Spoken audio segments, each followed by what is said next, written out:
Depuis l'âge de 2 ans, Max n'a jamais su tenir en place. À la crèche, c'était déjà le seul à escalader, à grimper partout, à courir tout le temps. Infatigable, disait-on. Malgré son agilité, on comptait des bobos tous les jours. Enfant turbulent, Max se voyait comme un héros, courageux, plein de force. Les repas ressemblaient parfois à la guerre. Mitraillette petit pois, catapulte à purée, rafale de pommes de terre. Enfin victorieux. En réalité, pas toujours. Les vrais problèmes de Max sont arrivés en classe vers l'âge de 6 ans. Il avait du mal à se concentrer sur les exercices. Passer un quart d'heure sans bouger, les secondes devenaient des minutes, les minutes des heures, les heures des siècles, et les consignes de la maîtresse le lointain chant des oiseaux. Alors, le crayon tombait, le stylo volait, la chaise se renversait, et la table finissait par terre. Apothéose, la règle en fer tombait et la maîtresse criait. Max devait sortir de la classe.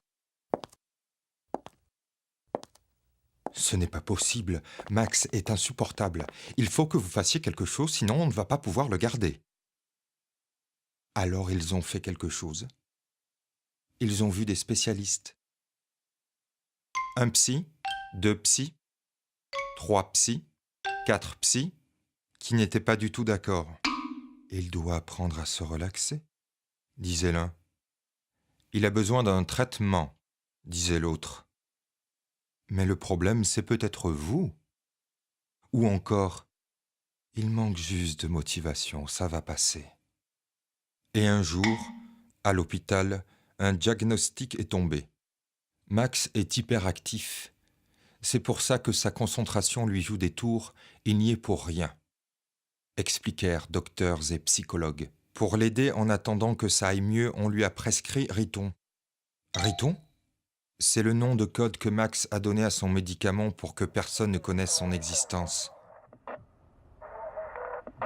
Comme un agent secret. Les premiers temps, Riton a beaucoup aidé Max à se concentrer. La maîtresse a tout de suite vu la différence. Et son bulletin de notes aussi. Riton le suivait partout, en classe comme à la cantine. L'agent Riton était efficace.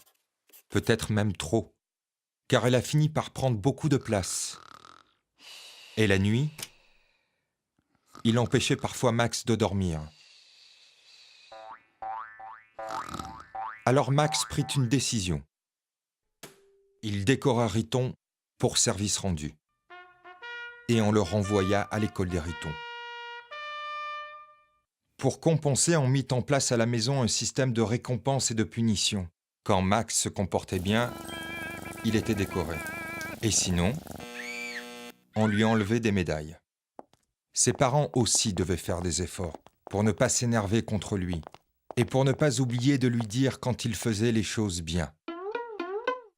On était loin de la pluie de médailles, mais quand même, ça allait mieux à la maison. Mais l'école ne voulut plus de Max sans Riton. Et il dut en changer.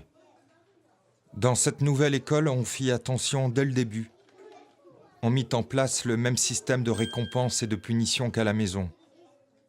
Max était toujours placé devant la maîtresse. On essayait aussi de ne pas lui donner trop de consignes à la fois.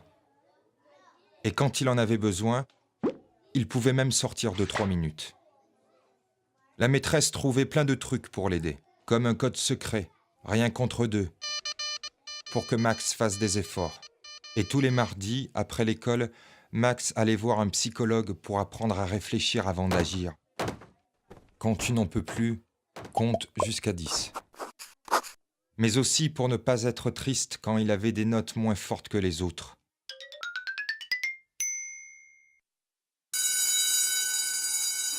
Grâce à tout ça, Max va beaucoup mieux. Et dans son école, il n'est plus question de le renvoyer. Il est même devenu indispensable pour vérifier après la classe que personne n'a rien oublié sous les tables. Et comme ça, il n'oublie plus les siennes. Encore un petit truc du psy. Et puis Riton, pendant ce temps-là, il se dort la pilule aux Bahamas.